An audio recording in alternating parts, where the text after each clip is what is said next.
GM, welcome to the Unstoppable Podcast. My name is Josh Gordon. I'm your host, and we're bringing something a little bit different with this podcast. We're doing Best of the Month. So I realize that these podcast episodes are really in depth, they're dense, and they're full of insights. And what I want to do is make sure that we can bubble up some of my favorite insights month to month from all of our guests and deliver them in a podcast episode that's easy to listen to. So if you don't have time to listen to every single week's episode, catch the Best of the Month series so you can hear highlights from each of our guests. So for the first month of May, we're going to dive on in. We got 4 guests, and they really brought the heat. Learned a lot about Solana, decentralization, reputation, building NFT marketplaces. A lot of good things to talk through here, and without further ado, let's just jump right on in. You're listening to the Unstoppable Podcast, the go-to place for everyone to learn about the latest innovations in Web3, NFTs, and the decentralized web. Welcome to the Metaverse. So the first podcast episode of the month was with Pablo Stanley. Pablo always brings the energy. It was so cool to talk to him. I've been a Roboto holder for months now, almost a year actually, so having him on the pod was extra special. I like the collection. It marks one of my early memories in NFTs, and he's working on more than just art, but he's also working on building tooling around NFT creation. And that's something I think we need a lot more of, is tools like we're familiar with seeing in Web 2 that allow you to create internet storefronts really easily, or websites really easily, or email campaigns super easy. We need those same types of tools for Web 3, and that's what he's working on. So we dive into why that's so important in this clip from episode 129, Building an NFT Community with Pablo Stanley. My main job is not Robotos. My main job is actually tooling inside Bueno. That's my main focus actually. On Robotos, we have been able to leverage the work that we have been doing on Bueno and the technology that we have been developing and all the product that we have been developing to use it on Robotos too and bring utility to Robotos. But that's really a huge driver for me and for my team, I think, where it's help other artists, other creators, other communities, or community builders to just have the tools that are necessary for them and consequentially also bring utility. So I think that's a huge driver for us, where it's and something that wakes me up in the morning and just yeah, let's go do this. Hey.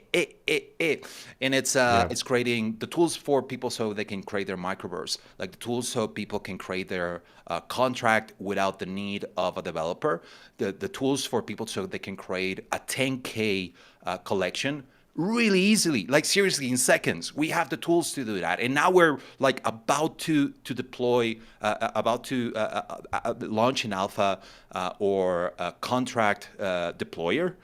So you don't only create the art, but you can also put it on the test net, put it on mainnet, test your collection, put it out there, mint it, have a mint page your people can use, your collectors can use, and all of this without the help of a developer.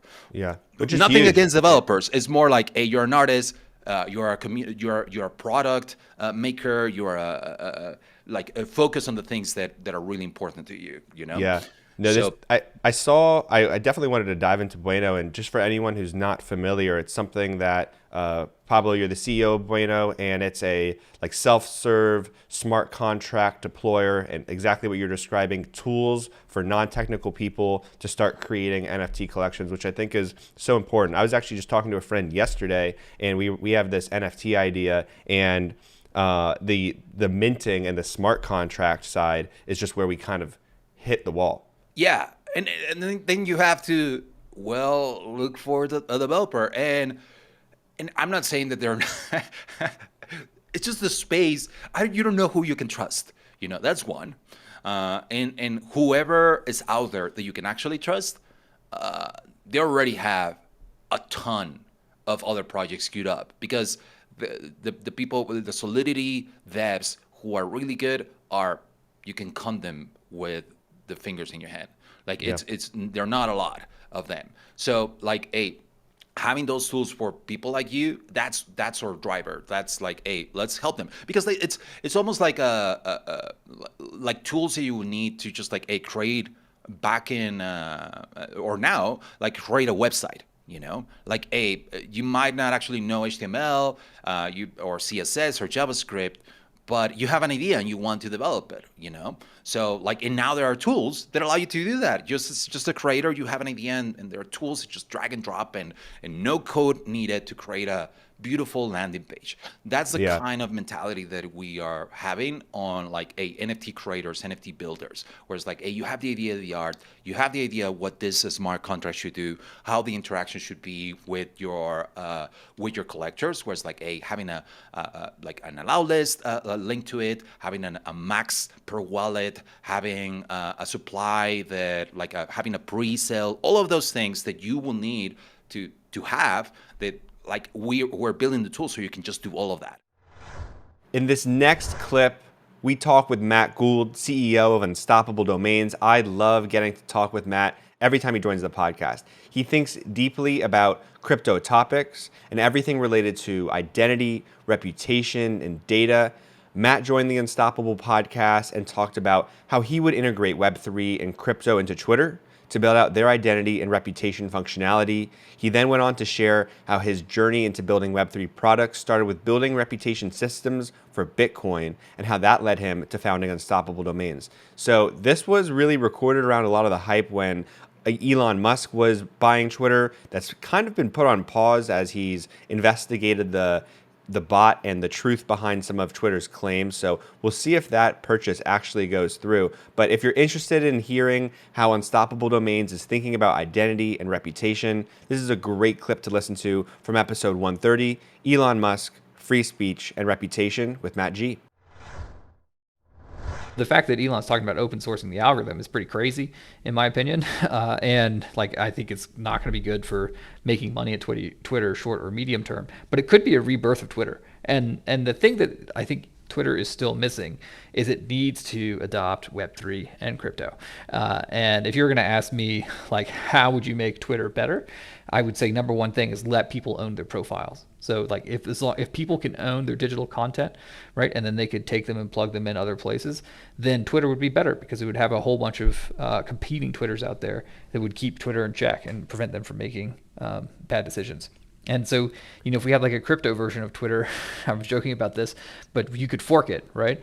And then you could have your, code is law Twitter. You could have your Twitter Classic where free speech is absolute, like we have Ethereum Classic, and you could fork it. And people would be able to move their profiles over there and experience that. I don't know if Elon's going to go that radical, but I will say that the first couple of things that he's mentioned to take a look at, which is tackling the bots. I mean, we just need to do that. It's bad for humanity to have those things on there, just publishing all sorts of crazy stuff. And then trying to open source this algorithm. I think that's a good idea, so people can be aware of at least of what's happening. I think these are good. These are good first starts, and I will leave it open. Elon has been very successful, so maybe he'll fix Twitter. So I don't think he's going to do it without crypto, though.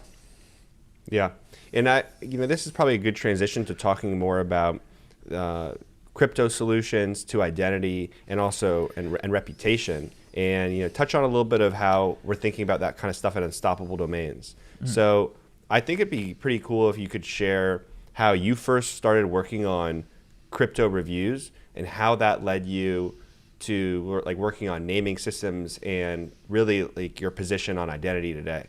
Yeah. So when I first got started in crypto, I was actually working on Bitcoin because everyone was at the time. That was the only thing out, really. And we were looking at ways to verify people's reviews that they had online. So, for instance, Yelp was a big thing back in 2013, and you wanted to have some way to prove that someone had actually shopped at that store if they're going to leave a review about it, because you didn't want someone to have a fake review. And so we worked on a project for that. And then maybe 6 months later, there was another project, and it was like Reddit for Bitcoin people. And one of the things that they were trying to do is build a reputation system on there. So it's like, I was like deja vu, right? Working on how to build a reputation system for this one. And then it just turned out like every single crypto app, Bitcoin app back then that you would work on, people were like, oh, it'd be great if we had some sort of like little reputation system we could plug in.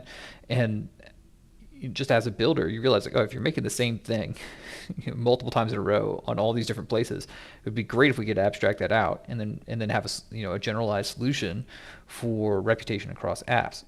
So I went around and started hunting for generalized solution for reputation across apps.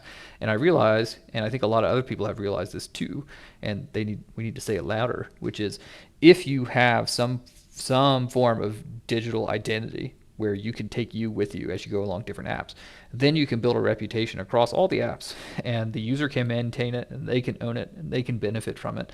And then the apps will have a consistent ID system for their users that will help fight these things around spam and misinformation, and people pretending to be 1,000 people when they're only one person. So that's how I kind of ended up coming on cross-app reputation.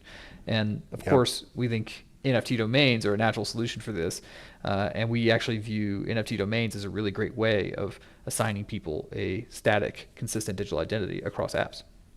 Do you think that everyone is really going to have an NFT domain eventually, or some kind of identity that they own? And if everybody is owning an identity, is the only version of that NFT domains? So I certainly believe that, and there's obviously lots of different ways that we could end up with a digital reputation system online. I just happen to think that naming systems are really well built to handle this. And the reason why I believe that is if you look historically, we all use domain names right now, and those are reputation systems mostly for businesses, like small businesses. And NFT domains are really that same type of system for being able to look somebody up. Like you look up a business online right now, you type in their web address. Well, in the future, you'll be able to look a person up by typing in their NFT domain and find information about them. And NFT domains are really designed for consumers, whereas regular domains are designed for businesses. And there's a huge amount of technology changes between domains, that were DNS was 1996, I think, and then NFT domains, which is 2022.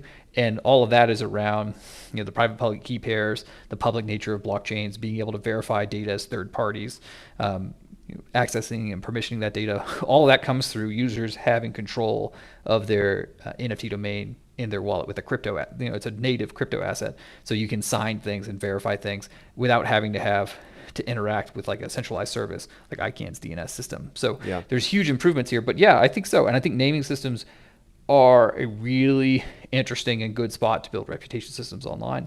And I think that they have all the advantages to win, and we'll see that play out over the next decade. Yeah. One question I have about reputation is, you've seen that Black Mirror episode where people are just walking around like rating people that they interact with on their day-to-day life. That's not how you see this playing out, right? It's reputation systems are going to be tracked differently than just anyone being able to downvote you, right? Correct. And I think that, so it's hard to predict what are going to be the second and third order effects. But I think the way that people are going to build reputation systems to start with is going to be the personal information and data that they want to store and that they want to share. So you're really going to build it up as a personal utility for yourself. And then as you build it up as a personal utility for yourself, you're going to be able to permission information access from other applications in order to build better user experiences. So that's a lot of words. What I'm trying to say is, you're going to build up a digital ID because it's going to be great for you to have one place where you store your data and your information, and then you can portably use that thing across applications like an SSO, so you don't have to keep track of 5,000 different passwords. And then when you log into all these apps, they're going to be asking you for data, and they say, hey, do you mind sharing this piece of data with me, or this piece of data, or this piece of data? And you'll choose to share that data with them because they'll be able to make a better app. As an example, if you're shopping online, maybe you share your clothing sizes, right? So you can save time, and they'll only show you what you need to see. And if we take it one step further, like how these systems are going to evolve, assuming that privacy technology continues to improve, you'll even be able to share this data with other apps that you interact with, and you'll have guarantees around them deleting that information after they interact with you, which would be super useful for users. So it will be possible for you to personally keep information about other people you interact with. If you're like, oh yeah, I interacted with Josh, I didn't like him, and you could write that down on your own personal data store.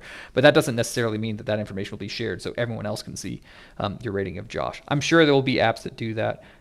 Black Mirror is definitely very thoughtful about their views of the future. Some of that stuff is not super great, but I think overall it'll mostly be an improvement for your own personal utility, and then hopefully it will help us with some of these social problems that we have. So there's a lot of angry people online right now that I think are upset because there's a lot of information that's being posted that is really low quality. I loved this next podcast episode that we're going to dive into. It was with Arthur Camara, product leader and founding member of Dapper Labs. One of the reasons I love this so much is because NBA Top Shot was how I got introduced to NFTs. And this was just a dope conversation to have with Arthur. We talked about the future of fandom, but in this specific clip, he shared a really, really interesting analogy around the invention of electricity and the washing machine. Now, when the washing machine was invented, it was riddled with problems, but thankfully, that product wasn't killed. Now, there are problems everywhere in NFTs and crypto and Web3, but these are problems to be solved, and the builders within Web3 are tackling them one by one. So let's listen to this segment from episode 131, Building NBA Top Shot with Arthur Camara. I actually appreciate the criticism. I think there's a lot of good points. There's a lot of things that we can do better and we will do better. Like I said, we're working nonstop. We're focused on long-term value. We're focused on the long-term plan here. So we're going to be around and we're learning from everything we hear. One thing that one analogy that I'd love to mention is there's this TED Talk from I think it's 2003. It might be earlier, from Jeff Bezos, and he's answering to a similar question about the .com and criticisms around Amazon, and one of his points is that it's extremely early. It was extremely early for the internet, and he offered an analogy which I think is extremely powerful, which is the analogy of electricity. So in his example is like he shared about how they took many years to lay the foundation of electricity, and what people really wanted to have in their homes, the killer app of electricity, was the light bulb, right? And everyone wanted to have the light bulb in their homes. So the way that they built the homes was with a light bulb socket, on the ceiling. So that was enough for that app, basically for the light bulb. But then the appliances came, and that allowed for a new wave of innovation. But the user experience was actually pretty terrible. When the washing machine was introduced, first it was super bulky. It was a large device. It weighted so much. You needed to leave it outside, so people had it on their front porch or backyards, and it would spill water sometimes. So they had it outside, and there was this long cord that you needed to run through, the backyard and your house, and then you needed to unscrew your light bulb and screw the cord. There was no button to turn it on or off, so it was actually a pretty bad user experience. You had to go up a chair or something, unscrew the light bulb, screw that in, put your clothes in, and it was loud, it was heavy, it was dangerous, because if your clothes got caught into the machine, you couldn't run to your home and unplug it. There was no on and off button. So it was like bad user experience. It was dangerous. There was lots of potential failures. And a lot of people could criticize that and be like, you know what, washing machines are not worth it. Let's kill it. Let's not move forward with the technology. But some people luckily didn't look at it this way. They looked at it as like there's some real problems that need to be solved. Let's find solutions to them. And some of them were simple solutions. Some of them were like, all right, let's create an on and off switch. Some other solutions were like, all right, let's build outlets and move them down so that people can plug things into their homes, and the appliances industry ended up flourishing. And and similar situations happened with all the appliances, like with vacuum cleaner, and he shares a bunch of other examples. You can Google that TED Talk. It's pretty insightful. And I think it's a similar thing with what we're going through, not just with Top Shot, but with the industry at large.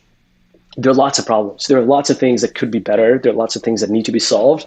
But if we're here for the long term, if you believe in the technology and you think that that's in the long term, it's going to stick around and change how we do a lot of things, then those are problems to be solved, right? The same way that we looked at the CryptoKitties problems that I mentioned earlier, and we're like, you know what, onboarding and network issues and those are problems to be solved, and we're going to solve them one by one. And it's definitely hard.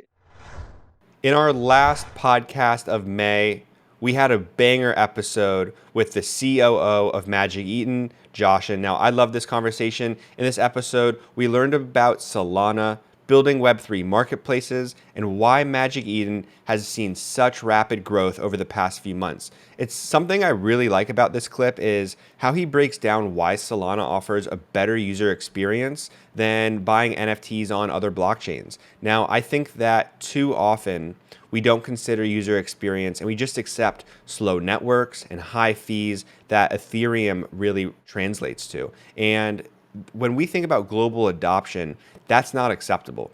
He talks about how lower costs lead to more experimentation, and more experimentation leads to more innovation. So I really like how he's thinking through why it's important to build on some of these other blockchains, specifically Solana. So with that said, let's dive into this last episode of May with Zhuoxun in episode 132, building the largest NFT marketplace on Solana. A big selling point of Solana is the fast transactions, but I'm curious at what your take is on, are fast transactions really something that precedes a great user experience? So much conversation goes on around just it's simply faster and maybe gas fees are low, but how does that transaction speed end up being a better experience for everyone buying, selling NFTs, and also creators of these projects on Solana?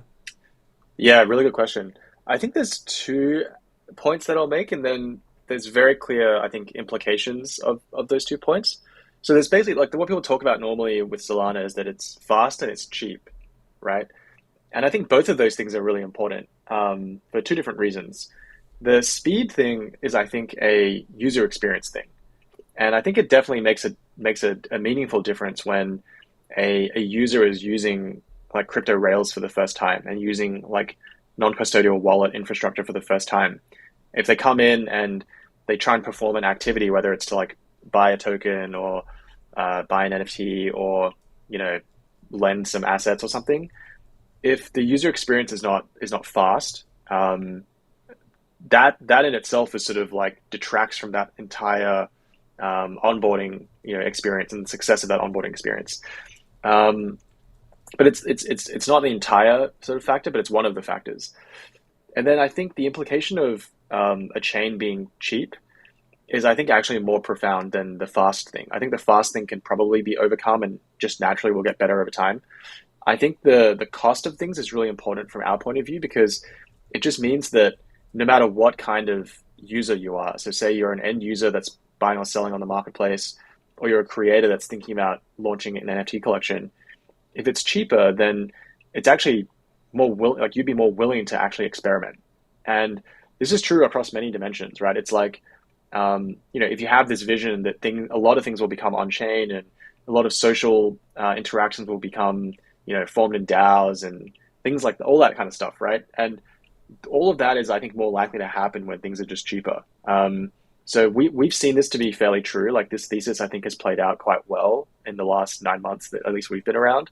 Mm-hmm. That a lot of these guys that are coming in to build on Solana very, very intentionally chose to build there. Because number one, they were finding that like the user experience could be better. And then number two, they found that because the barrier to entry from a cost standpoint was lower, it's like, it's conceivable that others would actually use this, right? Some good examples are like there's apps or products that allow you to like form DAOs on chain that is just kind of hard and pretty difficult to do on a high cost chain, or like gaming related use cases. It's kind of, again, lots and lots of transactions, lots of items. That again is really hard to do on like a really high cost chain. So I think those are the implications. It's like user experience plus willingness to experiment, and willingness to experiment leads to then more and more types of NFTs being created, which I think is really important from just a general ecosystem health standpoint. Yeah, it makes me think of Shopify a little bit, just in terms of the cost to set up a marketplace, a business, a storefront on the internet became so low and so easy. I guess the easiness is maybe the fast standpoint, and the cost of setting up a Shopify store, is $20-$30, and then all of a sudden you have everything built in and you're ready to sell some digital product. And so that led to a boom in online creators and businesses too. So I definitely, that cost of experimentation point you bring up is really interesting. And I wonder if just the innovation in Solana is going to outpace the innovation happening on Ethereum over time as more builders like navigate to that. So Yeah, it's a really good analogy, actually. Very, very good analogy. And like a couple of like really interesting stats just to bring up around this is like number one, there's somewhere between like 50 to like 80,000 NFTs being minted daily on Solana, which is it's nothing to sniff at, right? It's a yeah. lot, and we're still early. We're still in like the 0.01% of all creators kind of thing, or maybe even less. So we're like very, very early on that front, and there's that many NFTs being created. And then the second thing I think is I think Solana has 10 to 20 times more transactions daily, and I think that's just a good proxy for like what people like the degree to which people are just trying things and doing things. And when you say 10 to 20 times more transactions daily, that's from the entire blockchain perspective, not necessarily just in NFT trading. Correct. But even within, I think that's like a representative across all the different types of products too.